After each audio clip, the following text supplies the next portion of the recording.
You can call me a fake fan. You can call me a plastic. I don't care. When Ndiaye scored their third goal and made it 3-0, I genuinely celebrated. I genuinely celebrated because it's got to a point where I'm so sick and tired. There's no anger. I don't have any vitriolic hatred towards any of these players. And to be quite frank, even the top players that we have in this squad, they've clearly given up. They've clearly given up. If I don't see a club statement latest by tomorrow morning, I've had enough. I've had enough. Liam Rosenior, you have to go. You have to go. And it's not just you that has to go. It's got to be the entire staff. It has to be the backroom staff and the sporting directors, Paul Winstanley, Lawrence Stewart, Joe Shields. I am looking directly at you. How many managers have been under your tenure, under your guidance, under your leadership? Third manager, fourth manager, Pochettino, Graham Potter, Frank Lampard, Enzo Maresca, Liam Rosenior. How many times? We're not making progress, we're going backwards.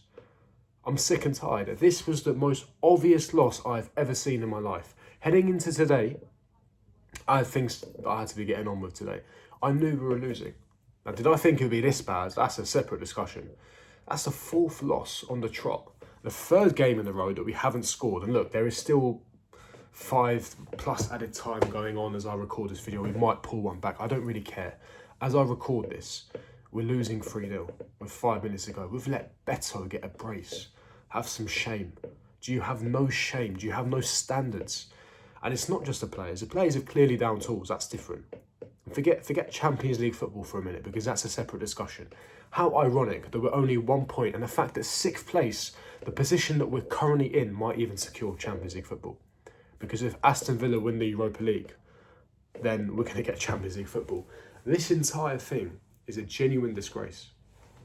But the person that I'm looking at today is Liam Rosenior, because I heard Joe Cole on commentary against Paris Saint-Germain on Wednesday or Tuesday when we got battered at home, embarrassingly, and he said it's not Liam Rosenior's fault. How dare you come out and say it's not Liam Rosenior's fault? Of course it's his fault. You're telling me, you look at that squad on paper today, you look at that Chelsea first 11 on paper today, and you compare it to that Everton first 11, and you think we should have got battered 3-0, should have been 4 or 5.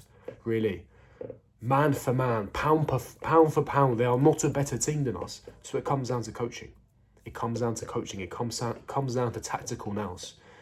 One through ball were carved open 1-0 against Newcastle. One through ball were carved open 1-0. It's schoolboy error. This is stuff that you should be training and coaching on the training grounds. And for you, Liam Rosenior, focus more on coaching.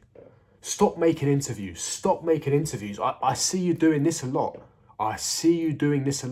But I don't see you coaching. Have some shame. How can you sit there as a man, as a top manager, a manager of Chelsea Football Club, at the upper echelons, at the highest level, and say, yeah, I'm Chelsea manager, and all you do is interviews? You're getting battered. Your team is getting panned left, right and centre, and all you ever do is interviews with TNT, with Sky Sports, with every single broadcaster. Yeah, let me do a press conference and interview. How about some coaching, motherfucker? How about some coaching? How about some tactics, tacticore? How about some structure, some defensive structure? How about some defensive solidity? You've absolutely destroyed Robert Sanchez's confidence. He was one of our player of the seasons, and what did you do? You put Jorgensen in. What has Jorgensen done? Fuck around and find out. What has he done? He's never been good in a Chelsea shirt. And then what do? You put him away at the Parc des Princes. I'm sick of it. I'm tired. I've got to this level here, and it's not just Liam Rosenior, but he's a big part to play here. And there's a lot of people that are all doom and gloom. The Chelsea first 11 is much better than you think. You cannot tell me that Enzo Fernandez is not a top player. You cannot tell me that Moises Caicedo, Cole Palmer, that Levi Colwill, Reece James, Romeo Lavia, you cannot tell me, or Estevao, you cannot tell me, or João Pedro, you can't tell me that these are top players. These are top players. Yes, we have some dross that we have to clear out, but you cannot tell me with those individuals that we can't pick up 3 points away at Everton. Everton aren't world beaters. We lost 8-2 on aggregate to Paris Saint-Germain. Paris Saint-Germain ain't all that. They're good, but they're not that great. Liam Rosenior's coaching is making them look that good. We look lethargic. repetitive, monotonous on the ball. It's a massive U shape around the box. There's no intensity. We're not zipping the ball around. There's nothing.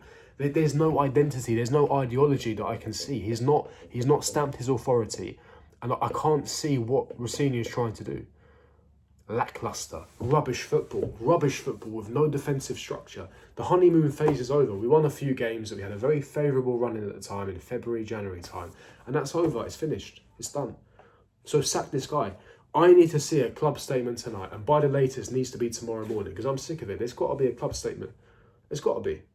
And we have to amplify these protests. Now, I'm not necessarily Bluco out, because I don't think there's any point to be Bluco out, because A, I don't think they can sell for another 4 to 5 years. I've also heard murmurs that they possibly could sell. But that's not the biggest issue. I think the best solution for this football club is for Todd Bowley to buy out Clearlake and Bedalek Barley. That, for me, should be the absolute best case scenario. We still haven't got a front of shirts on sponsorship.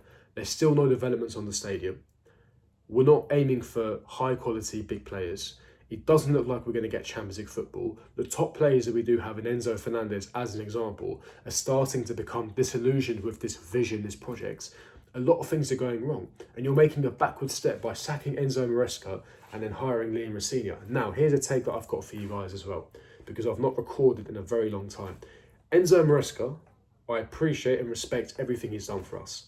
He was not the right man to take us forward. Why?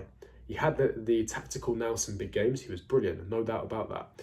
He didn't have an identity against the smaller teams. We struggled to break them down. This was accelerationism. Enzo Maresca had to go. I think that was the right decision. But Liam Rossini is a step back. Now, if I knew we were going to hire Liam Rossini, I would have rather we kept Maresca until the end of the season and then relieve him of his duties and then start scouting for a top manager. But instead, what we've done is we've put Champions League football in jeopardy, and that's pivotal. Because if you want this club to progress, if you want this club to sign top players in the summer, if you don't want constraints and restrictions, we must get UCL. We must get Champions League football. And the funny thing is, because Liverpool lost and United drew, we are still in touching distance. We are still in touching distance. And I'm not even convinced that Aston Villa are going to beat West Ham tomorrow. So we are still in touching distance. We still have an opportunity to get Champions League football, but not with this guy in charge. This guy has to be sacked. The funny thing is, this season can still be rescued, but he has to go. He has to be sacked. You can't lose 4 games in a row and have 3 of those games in a row that you haven't scored in. It's shocking. It's shocking. Newcastle at home, they're nothing special. They can't keep a clean sheet to save their lives. They just held 7 at the Camp Nou. What do? Come up to Stamford Bridge and rock up and get a clean sheet and 3 points. Paris Saint-Germain, clean sheet, 3 goals after pamming us 5-2. All that talk about, yeah, we're going to get the crowd on our side, we're going to put it on Paris Saint-Germain. To what avail? And then again against Everton, I don't know if they've scored. 3-0 as I record this. It's about to be full time. It's shocking. It's shocking. Get rid of this guy. He has to go. I'm sick of it.